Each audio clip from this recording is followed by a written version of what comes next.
بسم اللہ الرحمن الرحیم۔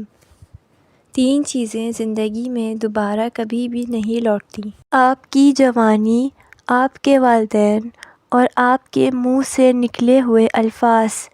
اگر رات کو ڈر لگتا ہو یا برے خواب آتے ہوں تو ایک بار آیت الکرسی اور تینوں کل پڑھ کر سو جایا کریں۔ غم اور پریشانی کی حالت میں فوراً سونا چاہیے، کیونکہ اس سے پریشانی میں کمی ہو سکتی ہے۔ ہر وقت غصہ رہنے سے عمر کم ہو جاتی ہے۔ جو انسان درختوں اور پودوں کے پاس زیادہ رہتا ہے، اس کے چہرے پر جھریاں نہیں پڑتی۔ انسان جب اندر سے صاف اور مخلص ہوتا ہے تو اس کے چہرے کا اطمینان خود بولنے لگتا ہے۔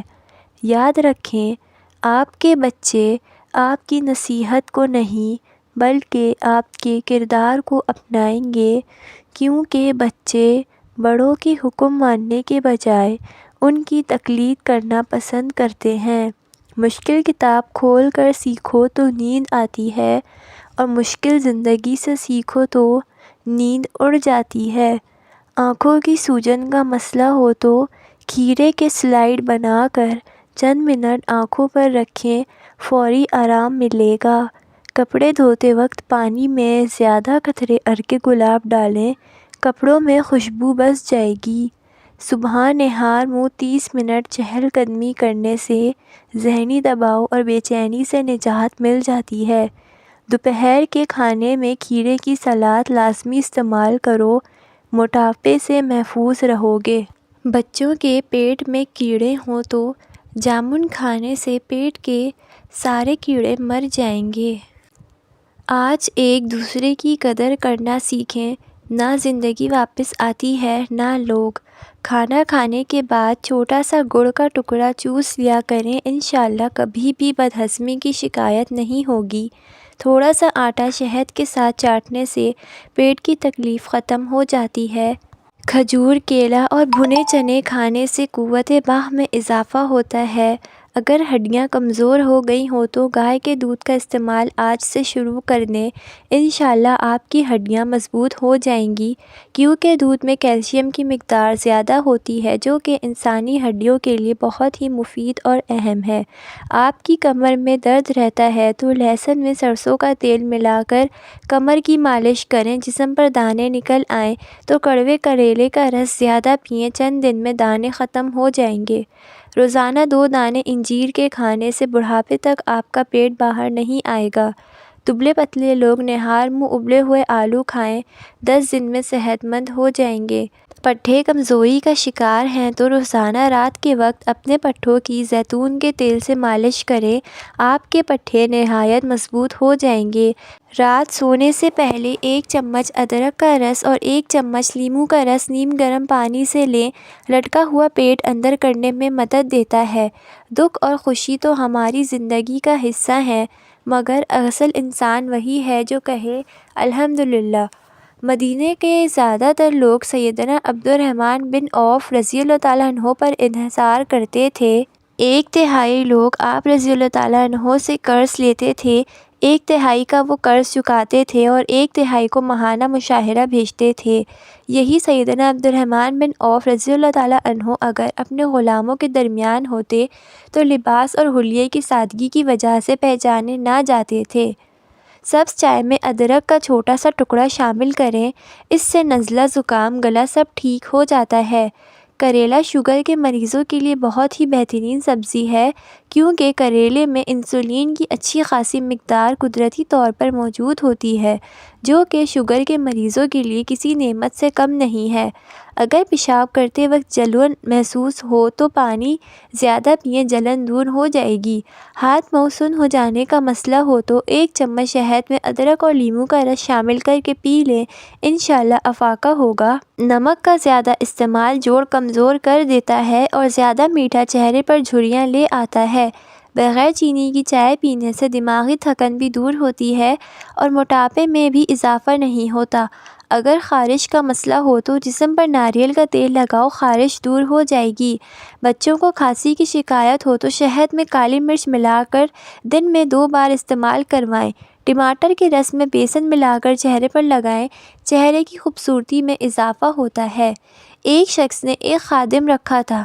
ایک دن وہ کام پر نہ آیا تو اس کے مالک نے سوچا کہ مجھے اس کی تنخواہ میں کچھ اضافہ کر دینا چاہیے تاکہ یہ خادم شوق اور دل جمعی کے ساتھ کام کرے اور آئندہ غائب نہ ہو۔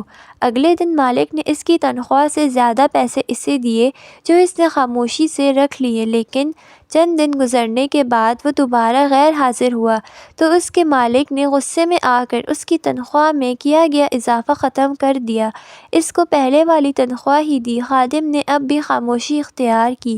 مالک نے کہا، جب میں نے اضافہ کیا تو تم خاموش رہے اور جب میں کمی کر رہا ہوں تو پھر بھی خاموش ہو کیوں؟ خادم نے جواب دیا، جب میں پہلے دن غیر حاضر تھا تو اس کی وجہ بچے کی پیدائش تھی اور آپ کی طرف سے تنخواہ میں اضافے کو میں وہ رزق خیال کیا جو وہ اپنے ساتھ لے کر آیا۔ جب میں دوسری مرتبہ غیر حاضر تھا تو اس کی وجہ میری ماں کی وفات تھی اور آپ کی طرف سے تنخواہ میں کمی کو میں نے وہ رزق خیال کیا جو ماں اپنے ساتھ واپس لے گئی۔ پھر میں اس رزق کی خاطر کیوں پریشان ہوں جس کا ذمہ خود اللہ نے اٹھایا ہوا ہے؟ تلسی کے پتے پانی میں ابال کر سر دھونے سے سر میں درد ختم ہو جائے گا۔ سال میں ایک بار لکڑی کی بنی ہوئی تمام اشیاء کی صفائی نمکین پانی کے ساتھ کریں۔ نہار پیٹ املی کا شربت پینے سے موٹی عورت جلدی دبلی ہو جاتی ہے۔ اگر ناخنوں کی میل اتارنی ہے تو لیموں کا رس پانی نکال کر اس میں آدھا چمچ سوڈا ڈالیں اور ہاتھ دھو ڈالیں۔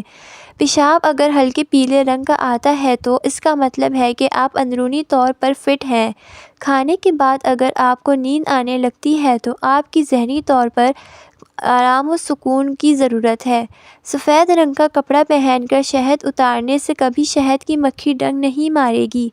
صحت کی قدر وہی انسان کرتا ہے جو بیماری سے گزرا ہو، کیونکہ اس نے سیکھا ہوتا ہے کہ صحت کتنی بڑی نعمت ہے۔ خاموش رہنا بعض اوقات سب سے اونچی آواز بن جاتی ہے، خاص طور پر جب آپ کا ظرف بول رہا ہو۔ ماہواری آنے میں پرابلم ہو تو کیکر کی گوند اتار کر دودھ کے ساتھ پی لیں۔ جو میاں بیوی جڑواں بچے پیدا کرنے کے خواہاں ہیں وہ کیلے کا ملک شیک زیادہ پیا کریں۔ ایک ایسی چھوٹی سی چیز جس میں اللہ تعالیٰ نے بے شمار فائدے رکھے ہیں، ہم اپنی روزمرہ زندگی میں اسے بہت زیادہ استعمال کرتے ہیں۔ کبھی کھانے کے بعد چٹکی بھر سونف منہ میں ڈال لی۔ ابلتے ہوئے پانی میں تھوڑی سی سونف ڈال لی جائے تو وہ بچوں اور بڑوں دونوں ہی کے لیے بہت مفید ہوتی ہے۔ سونف کا عموماً استعمال معدے کو بھی ٹھیک رکھتا ہے اور نظام انہضام کو قوی بناتا ہے۔ روزانہ صبح اٹھ کر دار چینی کی مہک سونگھنے سے انسان کا دماغ تیز ہو جاتا ہے۔ اگر آپ ڈپریشن کے مریض ہیں تو چنبیلی کے پھول کی خوشبو سونگھنے سے آپ کو کافی حد تک فائدہ ہوگا۔ روزانہ مصری اور سونف کو پیس کر رات کو گرم دودھ کے ساتھ پئیں۔ ایسا کرنے سے جب بھی آپ کے ذہن پر دباؤ پڑے تو آپ کو نقصان نہیں ہوگا۔ روزمرہ کے کھانوں میں گاجر، مولی اور سلاد کا استعمال زیادہ سے زیادہ کریں کیونکہ ان کو کھانے سے آپ کی نظر تیز ہوتی ہے۔ پنیر گردوں کی طرح ہوتا ہے۔ پنیر کا استعمال کرنے سے آپ کو کبھی گردوں کی بیماری نہیں ہوگی۔ اگر آپ کپڑوں سے بدبو دور کرنا چاہتے ہیں تو کینو یا مالٹے کے چھلکے کاٹ کر خشک کر لیں اور انہیں الماری میں رکھ دیں، کپڑوں سے خوشبو آنے لگے گی۔